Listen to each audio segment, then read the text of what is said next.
ಹೊಸಕೋಟೆ ತಾಲೂಕಿನ ಪರಮನಹಳ್ಳಿ ಹಾಲು ಡೈರಿಯಲ್ಲಿ ಗುಣಮಟ್ಟದ ಹಾಲು ಸರಬರಾಜಾಗುತ್ತಿದ್ದು 2024 ಮತ್ತು 25ನೇ ಸಾಲಿನಲ್ಲಿ 1.5 ಲಕ್ಷ ಲಾಭಾಂಶದಲ್ಲಿದೆ.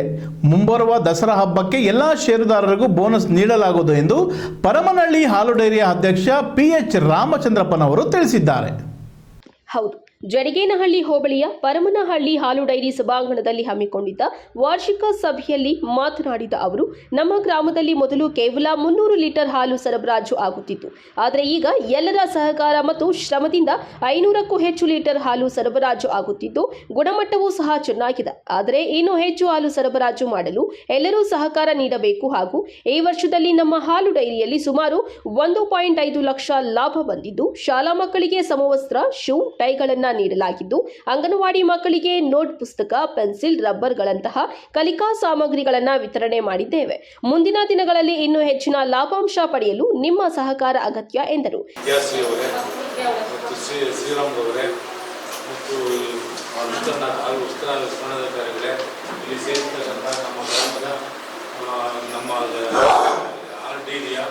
ನಿರ್ದೇಶಕರುಗಳೇ ಮತ್ತು ಗ್ರಾಮಸ್ಥರುಗಳೇ, ಈ ದಿನ ನಮ್ಮ ಹಾಲು ಡೈರಿನಲ್ಲಿ 300 ಲೀಟರ್ ಹೋಗ್ತಿತ್ತು, ಈಗ 500 ಲೀಟರ್ ಹೋಗ್ತದೆ. ಇದನ್ನು ಇನ್ನೂ ಚೆನ್ನಾಗಿ ನಾವು ಮಾಡಬೇಕಾದ್ರೆ, ಹೆಚ್ಚಿಗೆ ಹಾಲು ಉತ್ಪಾದನೆ ಮಾಡಬೇಕಾದ್ರೆ ಹಸುಗಳು ಕಟ್ಕೊಂಡು ಮಾಡಬೇಕು, ಅದನ್ನು ಚೆನ್ನಾಗಿ ಮಾಡಬೇಕು. ಈ ಸಲ ಬಂದಿರೋ ಲಾಭದಲ್ಲಿ ನಮ್ಮ ಸ್ಕೂಲು ಪ್ರೈಮರಿ ಸ್ಕೂಲ್ಗೆ ಯೂನಿಫಾರ್ಮು, ಬಟ್ಟೆ ಕೊಟ್ಟಿದ್ದೀರಿ ಮತ್ತು ಅಂಗನವಾಡಿ ಮಕ್ಕಳಿಗೆ ಪುಸ್ತಕಗಳು, ಪೆನ್ಸಿಲ್ ಇದೆಲ್ಲ ಕೊಟ್ಟಿದ್ದೀರಿ. ಈ ಸಲ 1,50,000 ರೂಪಾಯಿ ನಮ್ಮ ಇದರಲ್ಲಿ ಲಾಭ ಇದೆ. ಅದೆಲ್ಲ ಮಾಡಿ ಮುಂದೆ ನೀವು ಚೆನ್ನಾಗಿ ಕೊಡಬೇಕಾದ್ರೆ ನೀವು ಹಾಲು ಜಾಸ್ತಿ ಮಾಡಬೇಕು, ಮಾಡಿದ್ರೆ ಚೆನ್ನಾಗಿ ಇದಾಗ್ತದೆ. ಇದರಿಂದ ಎಲ್ಲ ಮಾಡಿ ಚೆನ್ನಾಗಿ ಇನ್ನೂ ಚೆನ್ನಾಗಿ ಹಾಲು ಹಾಕಿ ನಮ್ಮ ಗ್ರಾಮದಲ್ಲಿ ಇನ್ನೂ ಚೆನ್ನಾಗಿ ಮಾಡಬೇಕು ಅಂತ ಹೇಳಿ ಕೇಳ್ಕೊಳ್ತೀನಿ.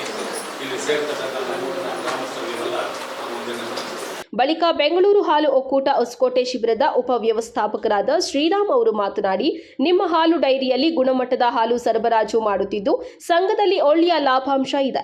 ಆದರೆ ಲಾಭದ ಹಣದಲ್ಲಿ ನೂತನ ಕಟ್ಟಡ ಕಟ್ಟಲು ಸರ್ಕಾರದ ಹಣದ ಜೊತೆಗೆ ನಿಮ್ಮ ಡೈರಿಯ ಹಣವನ್ನು ಬಳಸಲಾಗಿದೆ.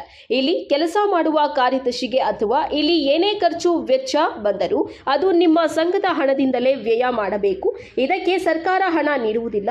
ಇದನ್ನ ಮೊದಲು ಅರ್ಥ ಮಾಡಿಕೊಳ್ಳಬೇಕು. ಹಾಗೂ ನಿಮ್ಮ ಶಾಲಾ ಮಕ್ಕಳಿಗೆ ಗುಣಮಟ್ಟದ ಸಮವಸ್ತ್ರ ನೀಡಲಾಗಿದೆ, ಅಂಗನವಾಡಿ ಮಕ್ಕಳಿಗೆ ಕಲಿಕಾ ಸಾಮಗ್ರಿಗಳನ್ನು ನೀಡಲಾಗಿದೆ. ಇದೆಲ್ಲ ನಿಮ್ಮ ಹಾಲು ಡೈರಿಯ ಲಾಭದ ಹಣದಲ್ಲಿ ನೀಡಲಾಗಿದೆ. ಇದಕ್ಕೆ ಸರ್ಕಾರ ಹಣ ಕೊಡುವುದಿಲ್ಲ. ಆದ್ದರಿಂದ ನೀವು ಹೆಚ್ಚಿನ ಹಾಲನ್ನು ಸರಬರಾಜು ಮಾಡಿ ನಿಮ್ಮ ಹಾಲು ಡೈರಿಯನ್ನು ಅಭಿವೃದ್ಧಿ ಮಾಡಿಕೊಳ್ಳಿ ಎಂದರು.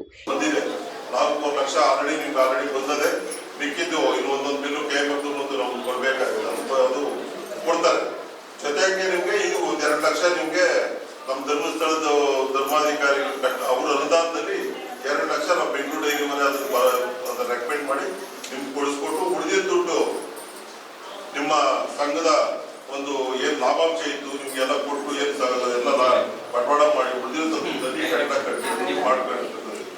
ನಿಮ್ಗೆ ಇನ್ನೂ ಒಳ್ಳೆ ಲಾಭ ಬರಬೇಕು, ಇನ್ನೂ ಸಂಘ ಚೆನ್ನಾಗಿರ್ಬೇಕು ಅಂತಂದ್ರೆ ನಿಮ್ಗೆ ಈಗೇನು ಖರೀದಿ ಆಗಿದೆ, ಬರೀ ನಿಮ್ದು 48 ಲಕ್ಷ ನಿಮ್ದು ವ್ಯವಹಾರ ಆಗಿರೋದು. ಸೊ ಇದು ಸಾಕಾಗಲ್ಲ. ಇಂಥ ಒಂದು ಕಟ್ಟಡ ಕಟ್ಟಿ ಈ ರೀತಿ ಎಲ್ಲ ನೀವೆಲ್ಲ ಒಳ್ಳೆ ರೈತರಲ್ಲಿದ್ದು ಅದ್ರ ಬಗ್ಗೆ ನಾಲೆಡ್ಜ್ ಇದ್ದು ಬರೀ 48 ಲಕ್ಷ ಎಲ್ಲ ಸುಮಾರು ನಿಮ್ದು ಅಟ್ಲೀಸ್ಟ್ 1 ಕೋಟಿ ರೂಪಾಯಿ ವ್ಯವಹಾರ ಆದ್ರೂ ಆಗ್ಬೇಕು. 1 ಕೋಟಿ ವ್ಯವಹಾರ ಆಗ್ಬೇಕಾದ್ರೆ ಹಾಲಿನ್ನು ನೀವು ಜಾಸ್ತಿ ಉತ್ಪಾದನೆ ಮಾಡಿಸ್ಬೇಕು. ಅದನ್ನ ಸಂಘಕ್ಕೆ ಕೊಟ್ಟಾಗ ಜೊತೆಗೆ ಕ್ವಾಲಿಟಿ, ನಾವು ಎಷ್ಟೇ ಹಾಲು ಹೋಗ್ಲಿ ಇಷ್ಟೇ ಹಾಲು ಹೋದ್ರೂ ಕೂಡ ಕ್ವಾಲಿಟಿ ಇಂಪಾರ್ಟೆಂಟ್. ಇವತ್ತು ನಮ್ಮ ಬೆಂಗಳೂರು ಹಾಲು ಒಕ್ಕೂಟಕ್ಕೆ ಹೊಸದಾಗಿ ಅಧ್ಯಕ್ಷರಾಗಿರ್ತಕ್ಕಂಥ DK ಜೋಲೇಶ್ವರ್ ಇರ್ಬೋದು, ಮತ್ತೆ ನಮ್ಮ ಹೊಸದಾಗಿ ಆಯ್ಕೆ ಆಗಿರ್ತಕ್ಕಂಥ ನಮ್ಮ ನಿರ್ದೇಶಕರು ಈ ಟೀಮ್ ಇವತ್ತು ಏನ್ ಹೇಳ್ತಾವ್ರೆ, ಇವತ್ತು ಇಷ್ಟು ದಿನ 3-5, 8-5 ಇಷ್ಟು ದಿನ ಕೇಳ್ತಾ ಇದ್ರು. ಆಮೇಲೆ 4-1 ಪ್ಯಾಟ್ ಬಂದ್ರು. ಇವತ್ತು ಕನಿಷ್ಠ 4.5 ಪ್ಯಾಟ್ ಇರಬೇಕು ಅಂತ ಅವ್ರ ಉದ್ದೇಶ. ಅವ್ರ ಉದ್ದೇಶ ಯಾಕಷ್ಟು ಕೇಳ್ತಾರೆ ಅಂದ್ರೆ ಸುಮ್ಮನೆ ಕೇಳ್ತಾ ಇಲ್ಲ. ಇವತ್ತು ನಾವು ಹಾಲಾಗೆ ಮಾರಾಟ ಮಾಡಿದ್ರೆ ನಮ್ಮ ಒಕ್ಕೂಟಕ್ಕೆ 1 ಲೀಟರ್ ಹಾಲನ್ನ ನಾವು ಪ್ಯಾಕೆಟ್ ಅಲ್ಲಿ ಮಾರುವಾಗ ನಮ್ಗೆ 1.5 ರೂಪಾಯಿ ನಷ್ಟ ಬರ್ತದೆ. ಹಾಲನ್ನ ಲಿಕ್ವಿಡ್ ರೂಪದಲ್ಲಿ ಮಾತ್ರ ನಮ್ಗೆ ಏನು ಲಾಭ ಸಿಗ್ತಾ ಇಲ್ಲ. ನಮ್ಗೆ ಏನಾದ್ರೂ ಲಾಭ ಬರಬೇಕು ಅಂದ್ರೆ ನಾವು ಪ್ರಾಡಕ್ಟ್ಸ್ ಮಾಡಬೇಕು.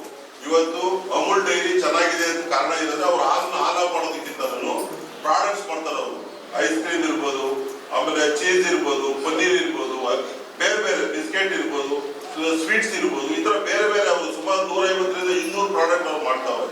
ನಮ್ಮಲ್ಲಿ ಅದನ್ನ ಮಾಡಬೇಕು ಅಂತಂದ್ರೆ ನಮ್ಮಲ್ಲಿ ಇಂಪಾರ್ಟೆಂಟ್ ಕ್ವಾಲಿಟಿ ಇರಬೇಕು. 3.5, 8.5 ಬಂದ್ರೆ ನಾವು ಹಾಲು ಮಾರ್ಬೋದು ಅಷ್ಟೇ ವಿನ ನಾವು ಕ್ವಾಲಿಟಿ ಮಾಡಕ್ಕೆ ಆಗಲ್ಲ. ಇವತ್ತು ಉದಾಹರಣೆ ಹೇಳ್ಬೇಕಾದ್ರೆ ನಾವು ಕನಕಪುರದಲ್ಲಿ 1,000 ಕೋಟಿ ಖರ್ಚು ಮಾಡಿ 50 ಎಕರೆ ನೆಲೆಯಲ್ಲಿ ನಾವು ಪ್ರಾಜೆಕ್ಟ್ ನಮ್ಮ ಬೆಂಗಳೂರು ಡೈರಿ ಸ್ವಂತ ದುಡ್ಡನ್ನು ಮಾಡಿರ್ತಕ್ಕಂಥದ್ದು.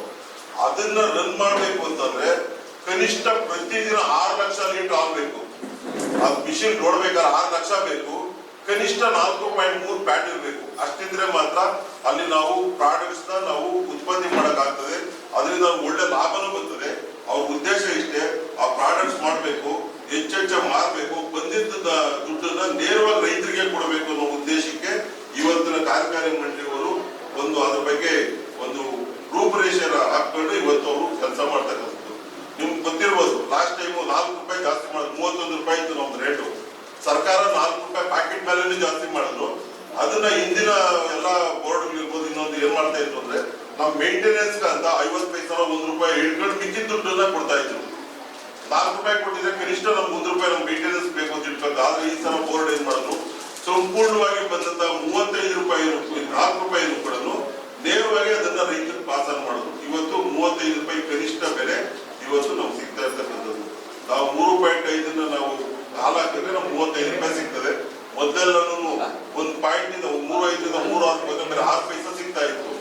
ಇವತ್ತು ನಮ್ಗೆ 23 ಪೈಸಾ ನಮ್ಗೆ ಒಂದು ಪಾಯಿಂಟ್ ನಮ್ಗೆ ಸಿಗ್ತಾ ಇದೆ.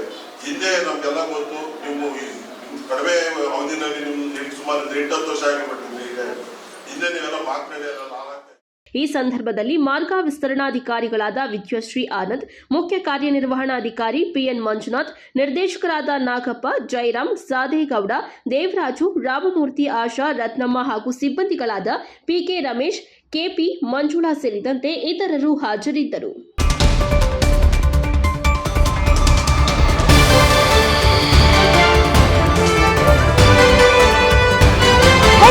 ನ್ಯೂಸ್ ಕನ್ನಡ, ಸ್ಥಳೀಯ ಸುದ್ದಿ ಸಮಾಚಾರಗಳ ಆಗರ.